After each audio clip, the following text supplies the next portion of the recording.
Hi guys! Welcome back to my channel. Again, my name is Jap. Kumusta po kayong lahat?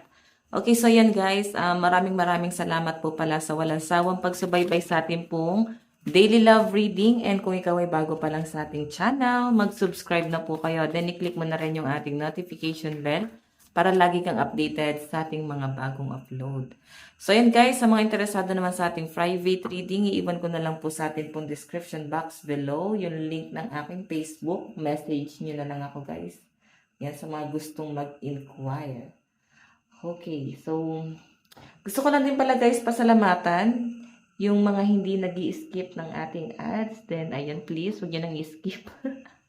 Para makatulong sa pag-grow palalo ng ating channel. Then, grabe no, ang bilis talaga mag-grow ng channel natin. Isipin nyo, parang kailan lang, nasa ano lang ako, 20 subscriber. Ngayon, nasa 34 na yata. Sobrang bilis.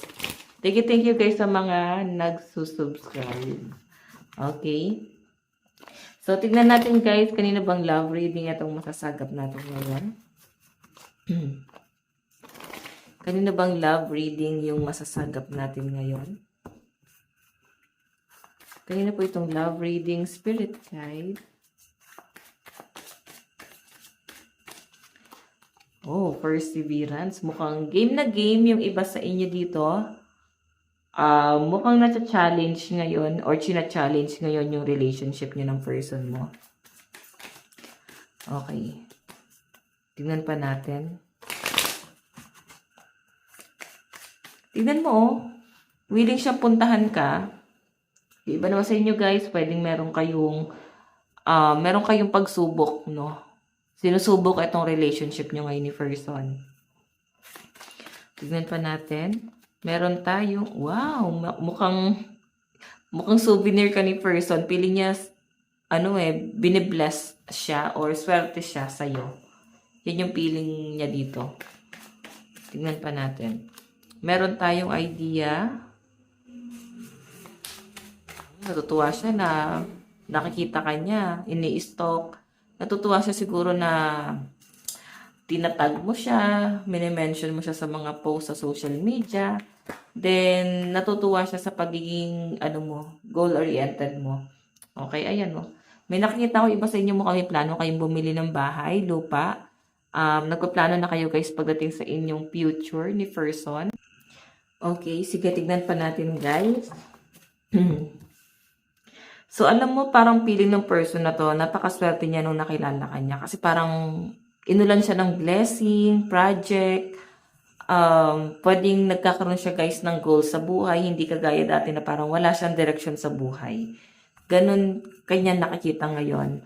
So, lahat ng sinasabi mo sa kanya, lahat ng ginagawa mo sa kanya, nagpapamotivate sa kanya. Okay? Tingnan natin, guys. Kanina po itong love reading spirit guide. Okay. Meron tayong cassette. Ayun o, outdated. Thinking, conditioning, replaying events over in your head. So, lagi kang iniisip ito ni person mo. Ayan, angel number 333. So, baka merong gustong sabihin sa inyo inyong mga spirit guide. Ayan, check nyo na lang guys sa Google, no? Angel number 333. So, baka merong gusto sabihin sa inyo mga spirit guide tungkol sa love life mo. Okay? So, kung makita nyo guys, ayan, no? Outdated thinking, conditioning, replaying events over in your head. So, pwedeng ikaw nagtataka ka sa sarili mo, bakit bigla-bigla mo na lang naiisip tong taong to? Parang sa pinaka, guys, parang alam mo yun, parang random lang, tapos bilang mo siyang maaalala. So, I think, nagkakaroon ng telepathy, guys, kasi iniisip-isip ka ni person mo. Okay, tingnan pa natin. Kanina po itong love reading. Wait lang, guys. Ayan, umaga na. Good morning, good morning. Kanina itong love reading. So, alam nyo naman kung anong oras ko ina-upload to. Pero maaga ko siya ginagawa. Okay. Kanina itong love reading spirit guide. Meron tayong hands of cards. Take a chance Risk, being strategic, option, not showing hand gambling. So, yan guys yung nakakita ko rito. Maaari kasi na isang sugal or malaking sugal yung gagawin niya. I think, may conflict sa inyong dalawa. Then parang pinaglalaban ka nitong taong to. Yan yung nakikita ko dyan guys. Okay, pinaglalaban ka niya oh. Tignan pa natin. Kanina po itong love reading. Meron tayong self-indulgence. What else? Meron tayong wedding ring. Wow. So, alam mo, pwedeng hindi rin maganda yung pinagdaanan mo sa past person mo, no? Kaya ikaw, may mga pagdududa ka dito sa connection mo sa person na to. Pero ang nakikita ko dyan, guys, nakikita ka ng person na to bilang isa sa magiging pangarap niya or isa sa mga pangarap niya na gusto niyang ma-achieve, no? Na gusto niya makuha. Gusto niya guys maging successful. Pwedeng kasama ka. And wedding guys, ayan mukhang may kasalan na magaganap dito guys. Sa pinapakita sa akin dito. New phase, rekindle, renew, transformation, growth, change, mind, engagement to. So may nakikita ko dito guys, grabe tinamaan talaga sa itong taong to. Sobrang mahal na mahal ka nito. And isa pa guys, no, pwedeng itong person na to, yun kasi may renewal. So pwedeng kilala mo na talaga siya sa past. Possible na nagkaroon ulit ng connection ulit dito sa relationship na to. Parang nabigyan ng second chance. Pwedeng ex mo or pwede rin naman guys, na kami magalit. Pwede rin naman guys, nakilala mo na siya, pwedeng kaibigan mo, tapos nagkaroon ng ugnayan na parang, hindi kayo nagkagustuhan dati, tapos ngayon nagkita kayo, saka kayo guys nagkagustuhan. Yung iba naman sa inyo pwedeng may landian na talaga before, pero walang label. Okay? Kung ano man yung connection nyo sa past. Ayan, nakikita ko guys na parang nagkakaroon nga daw po ng renewal dito sa relationship na to. Okay, so titignan pa natin guys, ayusin ko lang to. Titignan pa natin sa energy naman ng person mo, okay? Okay, so ayan. Yung bottom of the deck, clock, need time, takes time, in time, cycle, time to heal, progress. So, talagang nagkaroon talaga ng distance sa inyo na tong taong to. Siguro, nakatadhana talaga na ganun yung sitwasyon para ma-realize nyo or magkaroon ng lesson muna talaga sa inyo bago kayo guys mag-reconnect. Kumbaga, grabe na yung pinagdaanan nyo sa past. Then, ngayong nagtagpo kayo na itong taong to guys, sobrang subok na talaga kayo.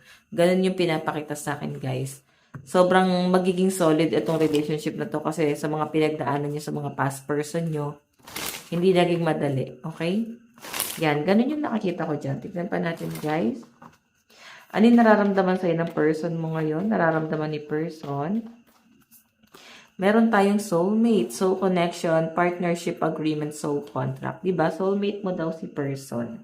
Okay? Kung bakit siya guys, bumabalik, ayan photograph. Kilala mo na talaga to eh. Missing you, nostalgia. So, ang dami nyo guys na pag-uusapan. Ang daming ganap sa buhay nyo nitong taong to. Ang dami nyo guys, old memories talaga. And ayan na, pag-uusapan nyo ngayon. Sobrang natutuwa talaga kayo guys sa mga naganap sa inyo sa past. And, may date dito na magaganap. Talagang nagkaroon ng ending guys. Okay? Tignan natin. So, nararamdaman sa ng person mo, may kakaibang connection talaga siya sa inyo. Parang alam mo yon, parang tinadhana yung mga bagay-bagay para magtagpo kayo guys. Ganun yung nakikita kong sitwasyon dyan. Ganun yung atake. Okay, sige, tingnan pa natin, guys. Ano naman ang tingin sa'yo ng person mo? Tingin sa'yo ng person mo? Okay, tingin sa'yo ni person. Meron tayong the Grim Reaper. The relationship is over. No second chance. Grow and transform your life. Baka may kasalanan siya sa inyo, guys. Then, ang tingin sa'yo ng person mo is, ayan. Hindi mo na siya papasukin sa buhay mo. Wala nang second chance. So, kung nakagawa mo siya guys sa inyo ng kasalanan, parang ngayon gusto niya bumawi. O pwede naman guys na yung nag-feel niya sa inyo is, akala niya hindi mo na siya patatawarin, hindi mo na siya tatanggapin. Kasi parang nakita ko may relationship naman eh. dito sa reading natin. Ayan. Tignan pa natin guys, ano naman ang ayan. Ano naman ang magiging hakbang ng person mo?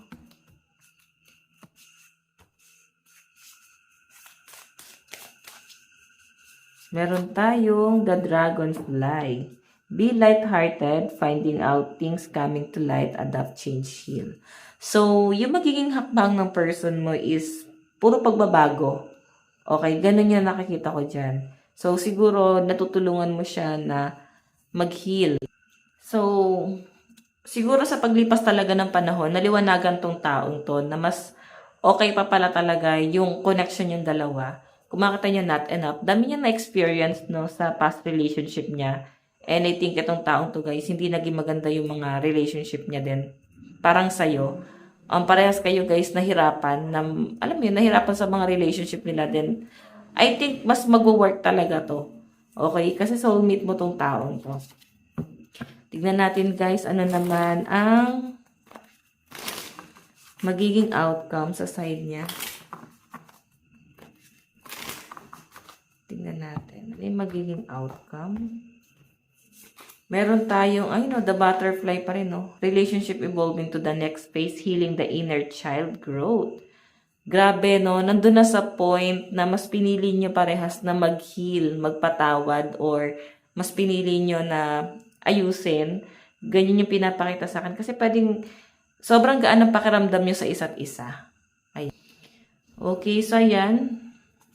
Relationship evolving to the next phase, healing the inner child growth.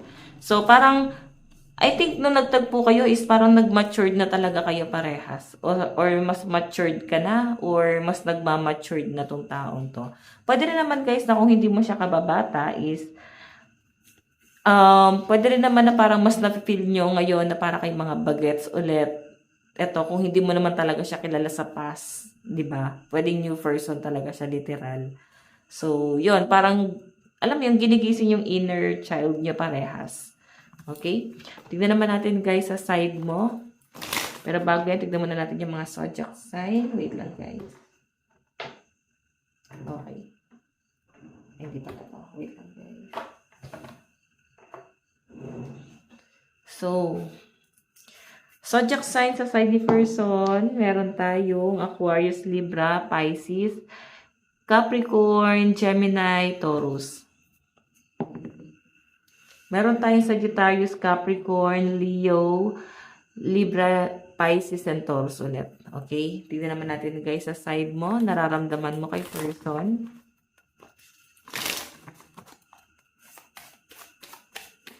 Meron tayo, wow, abundance, mapera.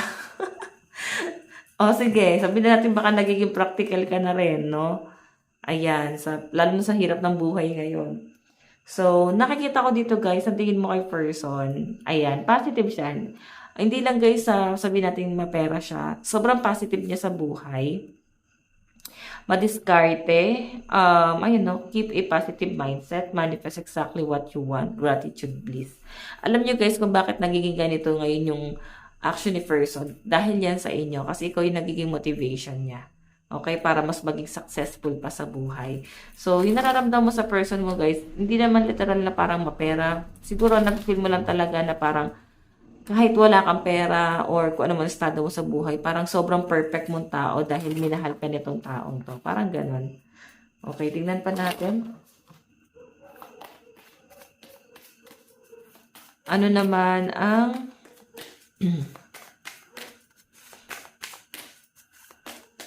tingnan natin. Ano naman ang tingin mo kay person?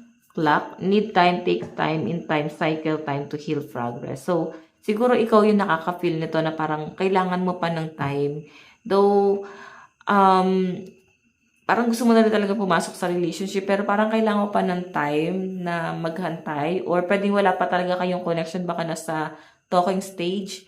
Hindi pong ramdam mo naman na mahal ka nitong taong to, pero mararamdaman mo na parang matambagal niya. Okay, mararamdaman mo na parang naguguluhan pa siya sa connection yung dalawa. Ganon. Pwedeng ganon yung nafe-feel mo dyan. Okay? Siguro kailangan nyo pa talaga guys ng time. Both kayo. Tingnan natin.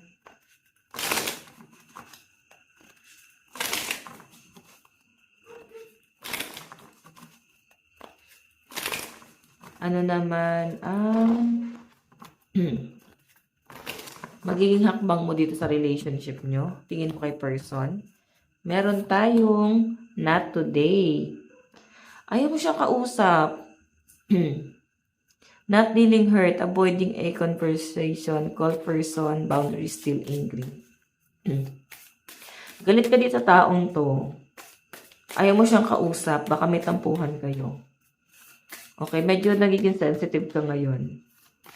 Baka may nasabi or nagawa siya sa inyo na pwede ikinagalit mo. Ayan. Okay, tignan pa natin. Ano naman ang magiging outcome?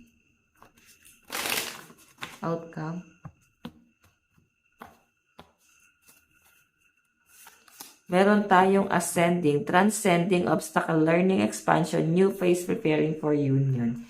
Healing heart. Healing from heartbreak, freedom from toxic relationship or addiction. So, nasa healing process ka pa eh. Parang gusto mo nang unahin yung sarili mo or parang gusto mo nang i-heal yung sarili mo nang walang tulong kahit na sino, kahit yung person na yan. Ganyan yung nakikita ko sa inyo. Okay? So, ayaw mo rin ng parang magkaroon ka ng parang panakit butas.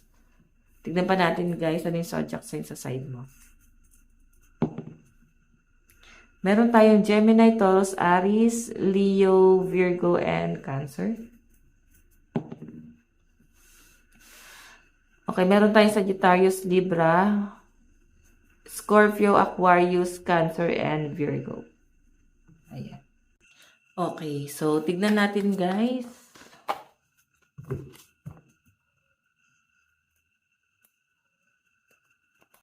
Gatay tatlong card. Saan papunta tong connection niyo?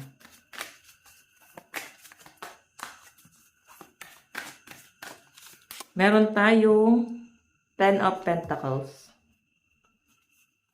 Meron tayong the Star and the Hermit. Family to guys, oh. Mukhang meron kayong pagtatalunan nitong taong to. Sobrang ikaka-disappoint niya to guys. Alam mo yung parang ikaw na yung pinapangarap niya dito. Ikaw na yung nakikita niya na makakasama niya habang buhay. Pero mukhang may pagtatalong mangyayari sa inyo guys. Ayun, may pag-aaway. Oh, naku. May paparating na new persons pa sa inyo.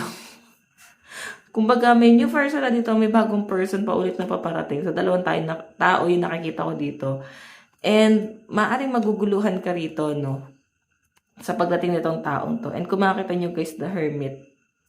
Diba? Ito yung energy mo. Maguguluhan ka. Okay? So, yun ang nakikita ko dyan. Tignan pa natin. Kunin natin yung card.